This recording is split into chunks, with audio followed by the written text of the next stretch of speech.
Welcome to my first video ever. Cue the intro. We don't have an intro. What is this? In this video, we will talk about things that I genuinely wish to have known before starting the IBDP.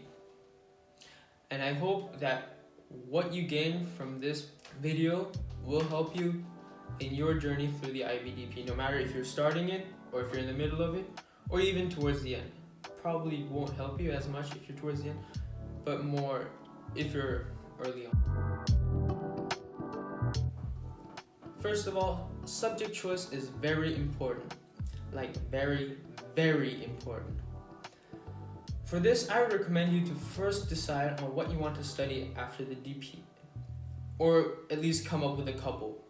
And then look for which universities you are actually interested in joining.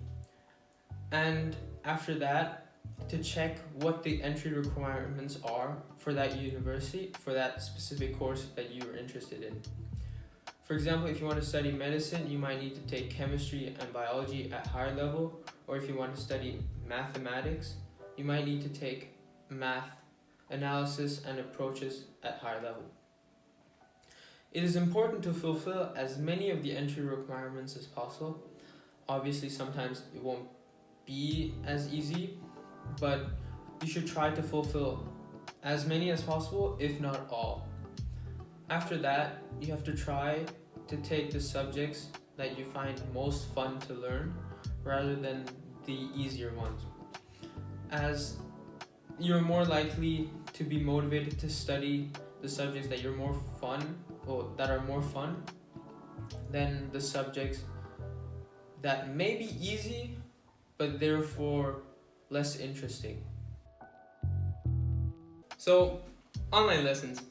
What the pandemic has taught us is that online lessons are a literal pain in the butt. Therefore, if possible, try to take a subject that your school offers instead of having to rely on Pamoja.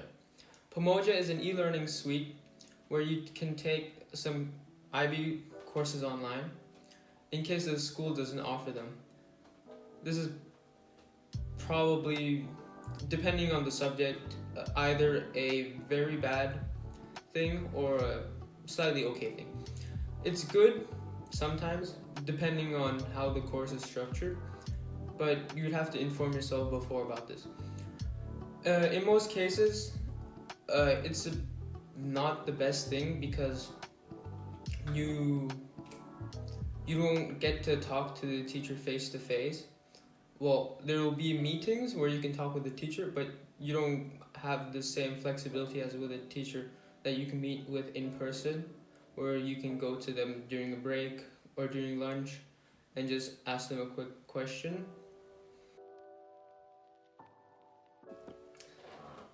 Sleep is not overrated.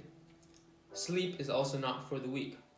Too much sleep is for the weak, so is too less sleep. During the IB, or during school days in general, just try to get at least 6 hours of sleep per night. For example, from 12 to 6, or 11 to 6, that's 7 hours, or 11 to 5, somewhere like that. For example, I try to get around 6.5 hours to about 7 hours of sleep each night. There will obviously be times when you manage your time badly and you end up having less than 6 hours of sleep, which isn't a bad thing every now and then, but as long as you don't do it too often, because this will reduce your performance throughout the day and may result in headaches or even worse. And what's more important than your grades is your mental and physical health. IB students over-exaggerate how difficult the IB really is.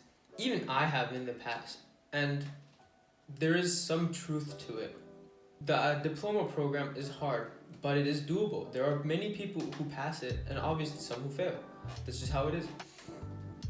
You just have to put in a lot of work, and they also give you a lot of work. You will have more work and far less free time than your non-IB friends. Dare I say, the A-level students, or the Abitur students, or whatever other syllabus that they follow. That's just a fact at this point.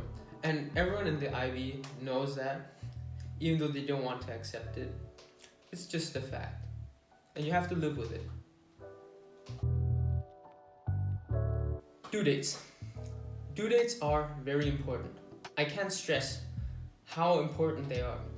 If the teacher does not give you a due date for something, such as an IA or an EE, then give yourself one, a reasonable one at that, and try to finish it by then. For example, you could say, I will finish my EE introduction by next Wednesday.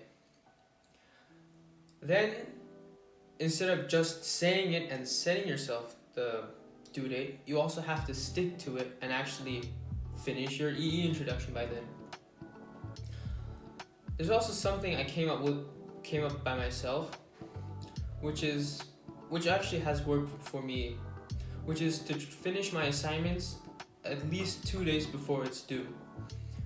So if my economics commentary is due on Friday, I would try to finish it by Wednesday. This just gives me some breathing room in case I talk about projects or essays in class, and I end up realizing that I may have missed a thing or two, or that I may have done something wrong, maybe in the structure, or I may have missed an example or something. I basically have these 2 days to go over these little things in peace and without time pressure. Start your IAs as early as possible.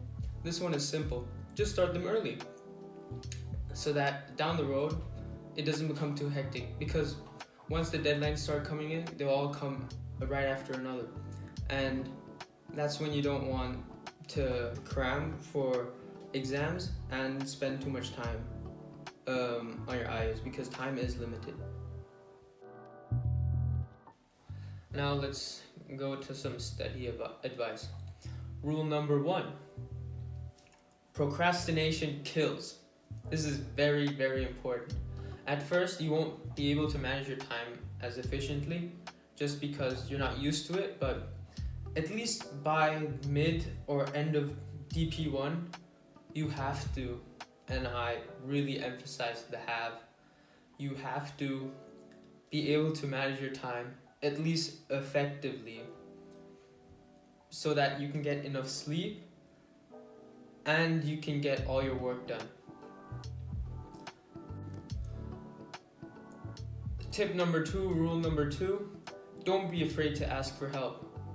You can ask your teachers, your classmates, or other people in your school, or even online, for example on the IBO Discord server or on r/IBO. I'll even link the link to the IBO Discord server in the comment section below, and even to my own little study server if you want to. You can join it and you can ask me questions there directly. Also, something that's very important is you have to make studying fun. This you might achieve by using Quizlet or Anki for flashcards, or studying with music. Obviously, there are many scientific research and papers that have been written showing that listening to music is ineffective while studying, but in my opinion, studying while listening to music might be slightly less efficient, but therefore it will make the whole process more fun and will make you want to study for longer periods. And I think this will in turn be a bigger advantage overall, and will make that small inefficiency negligible. Also, study with other people. Study with friends, create a study group, and so on. You can do it in person, you can do it online. There are many different ways for you to get to study with people. You don't need to talk, you can just be quiet and just watch the other person study.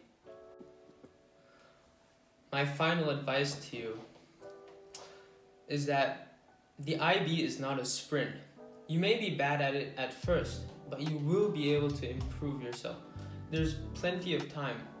It's 18 months. It might feel like it's going by too quickly, but it is quite a bit of time.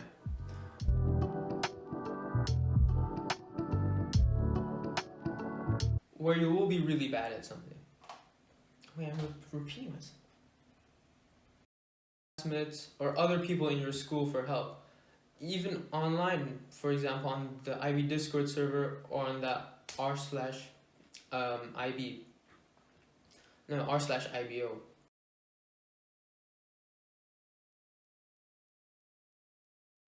Too great of